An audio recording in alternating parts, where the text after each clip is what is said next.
Next है हमारे पास average atomic मास। अब यहाँ पे वर्ड एवरेज यूज हुआ है, और ये जो वर्ड एवरेज यूज हुआ है इसका मतलब ये है, ये बहुत ज्यादा सिग्निफिकेंट वर्ड है यहाँ पे जो यूज किया गया है। ये हम यूज करते हैं आइसोटोप्स के लिए।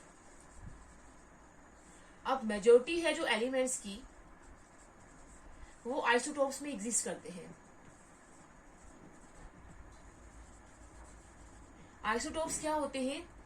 सेम एलिमेंट के एटम होते हैं, atom of the same element,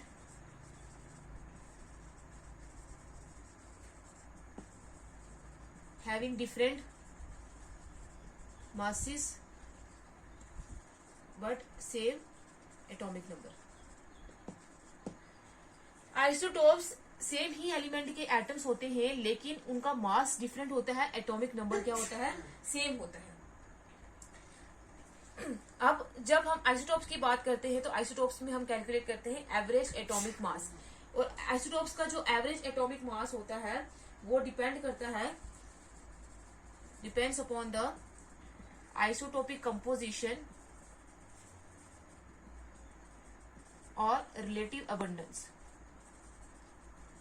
इनका जो एटॉमिक मास होता है वो डिपेंड करता है कि आइसोटोप्स की नेचर में कंपोजिशन कितनी है, वो उसकी अबंडेंस कितनी है, वो कितने अमाउंट में एग्जिस्ट करता है, उसी के ऊपर डिपेंड करता है एवरेज एटॉमिक मास। और एवरेज एटॉमिक मास कैलकुलेट करने का बेस्ट तरीका ये है कि हर एक एटॉमिक मास जो होगा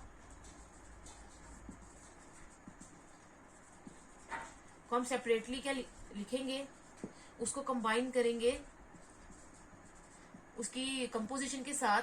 वो कंपोजिशन परसेंटेज में भी हो सकती है, रेशियो में भी हो सकती है, फ्रैक्शन में भी हो सकती है। तो उसके साथ हम क्या करेंगे, उसको कंबाइन करेंगे फिर उसके बाद क्या हो जाएगा, सारे आइसोटोप्स का क्या कर लेंगे, जो ये एटॉमिक मास को और कंपोजिशन को करके जो हमारे पास वैल्यू आई होगी सभी आइसोटोप्स की, वो हम सम ले लेंगे तो वही उसका क्या होगा, एवरेज एटॉमिक मास होगा। एग्जांपल लेकर डिस्कस करते हैं।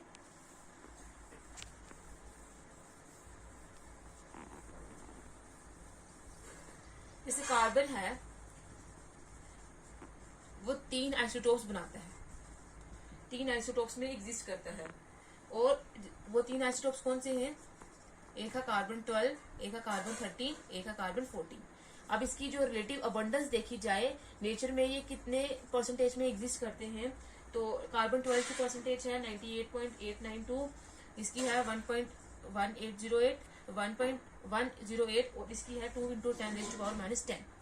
ये इनकी परसेंटेज कंपोजिशन है जिस अमाउंट में ये नेचर में एग्जिस्ट करते हैं। सबसे ज्यादा जो परसेंटेज में एग्जिस्ट करता है वो कार्बन 12 है, क्योंकि ये स्टेबल आइसोटोप होता है कार्बन का। जो एटॉमिक मास है कार्बन 12 का कैलकुलेट किया है 12, कार्बन 13 का है 13.00335 और कार्बन 14 का है 14.00317। ये इनका एटॉमिक मास है। अब इनका एवरेज एटॉमिक मास क्या होगा? Average atomic mass is equal to, हमने क्या करना है, एटॉमिक मास और रिलेटिव अबंडेंस को कंबाइन करना है। तो 12 × 98.892, फिर इसको ऐड करना है दूसरे आइसोटोप के एटॉमिक मास और रिलेटिव अबंडेंस के साथ 13.00335 × 10 × 1.08 प्लस 14.00317 × 10⁻⁻10। और जब परसेंटेज की बात आती है, जब हमें रिलेटिव अबंडेंस जो है वो परसेंटेज में दी होगी तो हमने 100 से उसको डिवाइड कर देना है। तो इसको अगर हम कैलकुलेट करेंगे तो कैलकुलेट करके आएगा 12.001 यूनिफाइड मास। तो कार्बन एटम जो होगा उसका एवरेज एटॉमिक मास कितना लेंगे हम, तीनों आइसोटोप्स का जब हमने कंबाइन किया है वो आया है 12। तो अप्रोक्सीमेटली जो हम कार्बन का एटॉमिक मास लेते हैं वो भी कितना लेते हैं, 12। तो ये है कार्बन के आइसोटोप्स का एवरेज एटॉमिक मास। और भी हम एग्जांपल ले सकते हैं, जैसे क्लोरीन का जो हमारे पास एटम होता है वो भी 2 आइसोटोप्स में एग्जिस्ट करता है, और उन आइसोटोप्स का जो रेशियो होता है जो एटमॉस्फेयर में वो प्रेजेंट होते हैं, जो नेचर में प्रेजेंट होते हैं, वो है 3:1। तो क्लोरीन के 2 आइसोटोप्स होते हैं, एक होता है क्लोरीन 35, एक होता है क्लोरीन 37। एक में क्लोरीन का एटॉमिक मास होता है 35 और एक में होता है 37। तो इसका अगर हम एवरेज एटॉमिक मास निकालेंगे वो किसके बराबर होगा, ये अब रेशियो में दिया हुआ है, तो रेशियो में हम देखेंगे क्लोरीन 35 का जो रेशियो है वो 3 है, 3:1 रेशियो में ये जो क्लोरीन के 2 आइसोटोप्स प्रेजेंट होते हैं। तो इसका अगर हम देखें तो एटॉमिक मास 35 है, इनटू में रेशियो कितना है 3, प्लस इसकी रिलेटिव अबंडेंस है 3, और क्लोरीन 37 का एटॉमिक मास है 37, इसकी रिलेटिव अबंडेंस है 1, और अपॉन जब परसेंटेज लिया था तो परसेंटेज में नीचे डिवाइड किया था 100 के साथ, लेकिन जब रेशियो आया तो रेशियो आ जाएगा दोनों का सम ऑफ रेशियोज। तो 30 इसको अगर हम कैलकुलेट करेंगे तो कैलकुलेट करके आ जाएगा 35.5 U। तो ये हम मास लेते हैं किसका, एवरेज एटॉमिक मास है किसका, क्लोरीन का, और क्लोरीन का एटॉमिक मास भी हम लेते हैं कितना 35.5। एक और एग्जांपल लेते हैं, जैसे एक क्वेश्चन है, calculate the atomic mass of naturally occurring organ from the following data.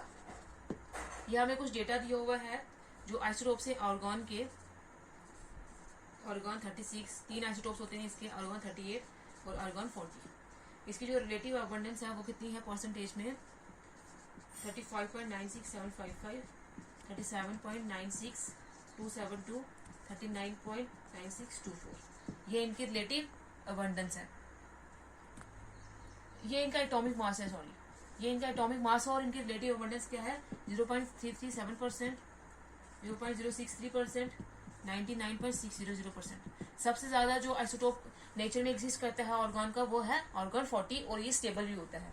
तो अगर हम इसका एवरेज एटॉमिक मास निकालेंगे तो क्या करेंगे, पहले परसेंटेज को और इसको क्या करेंगे कंबाइन करेंगे, तो 0.337 इंटू 35.96755 प्लस 0.063 इंटू में 37.96272 प्लस 99.600 इंटू में 39.9624।